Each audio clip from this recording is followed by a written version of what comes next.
Derek, this isn't my first rodeo. Do you know how many of these Starship launch attempts I've done live on television that then get scrubbed?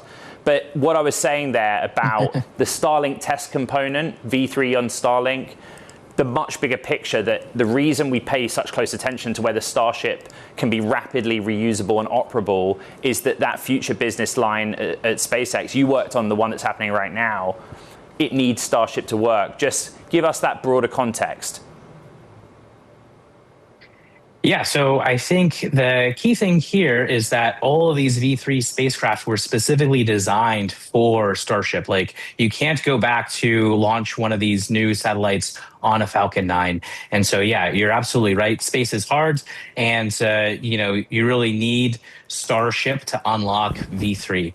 That being said, the fact that they have a full stack of 20 V3 satellites that are, real V3 satellites that are working is a huge step in the right direction. And it actually implies a whole lot has already been done to build the factory and get ready for mass production of the spacecraft and kind of pipe cleaning the factory, so to speak. So the fact that they had real satellites is a big deal that I think people should not undervalue.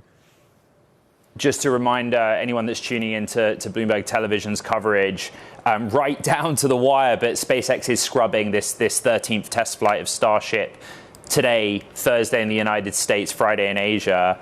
Part of this was hardware tweaks and fixes from test 12, where some of the engines on both the Super Heavy booster and the Starship spacecraft failed at different phases of the test, and they had fixes for that.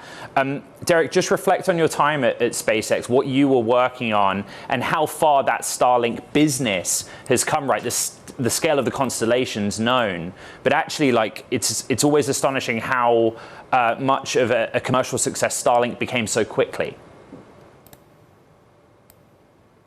Yeah, absolutely. I mean, I think when I started at SpaceX, it wasn't called Starlink. It was called Satellite Development. And there was about 150 or so people.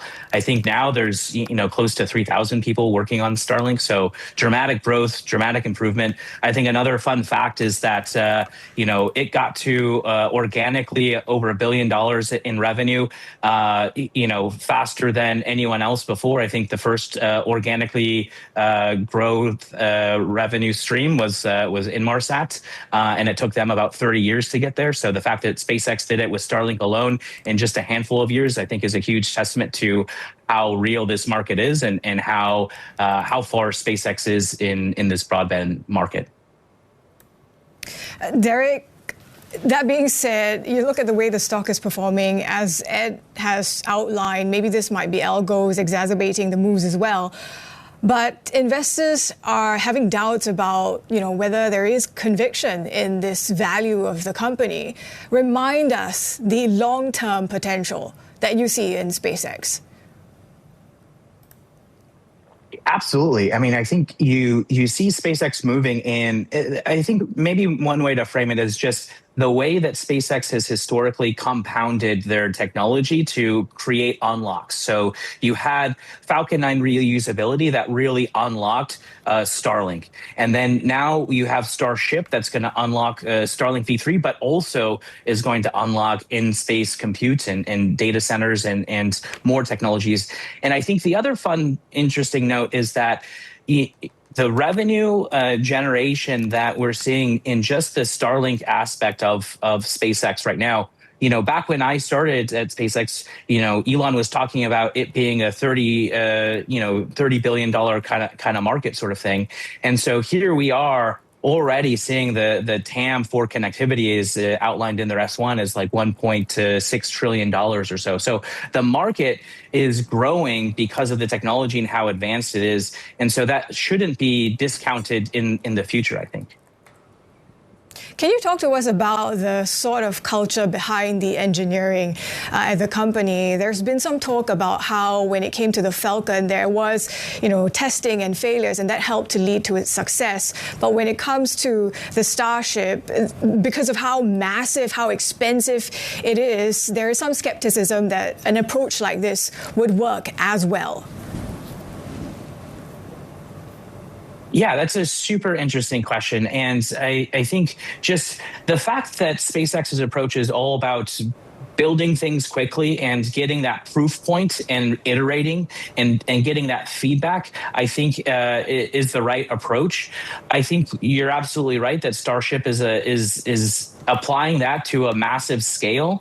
But I think SpaceX has the right technology and the right engineering approach in solving these problems, that it makes sense that even on this larger scale where things are more expensive, that you can compound that success and grow.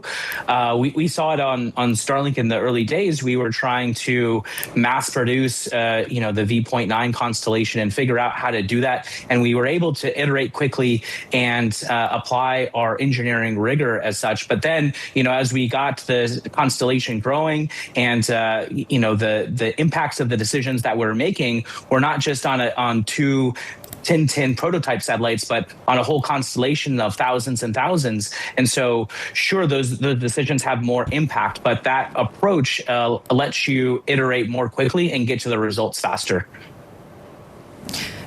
Derek, wonder as well, I mean, we're waiting to see what SpaceX says about why this was scrubbed, but talk to us a bit more, help us understand what could possibly have led to this. Is this maybe an issue with the Raptor engines?